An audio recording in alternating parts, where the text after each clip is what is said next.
Meu corpo estava paralisado, o medo me dominando, mas eu precisava saber o que estava acontecendo. Respirei fundo, forçando minha mente a funcionar. Dei um passo em direção à porta, mas, ao fazer isso, o barulho no corredor se intensificou. Toque, toque, toque. Era como se algo estivesse arrastando o pé, arrastando algo pesado, vindo em minha direção. Meu peito se apertava, a respiração ficando cada vez mais curta. Olhei para trás, para a sombra que ainda permanecia no canto, imóvel. Mas eu sabia que algo não estava certo. O que estava ali não era humano. Algo dentro de mim me dizia para sair correndo, mas meus pés não conseguiam se mover. A sensação de estar sendo observado era insuportável.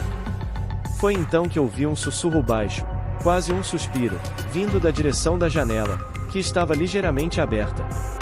Me aproximei, e ao olhar pela fresta, vi algo lá fora, algo que não deveria estar ali. Olhos, brilhando na escuridão da noite, fixos em mim. Não era um animal. Era alguém, ou algo, observando, esperando. De repente, o som de passos rápidos no corredor me fez virar de imediato.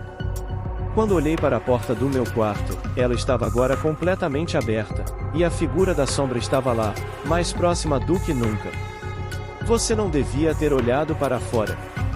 A voz estava grossa, rouca, e era como se o ar ao redor ficasse mais denso, mais gelado.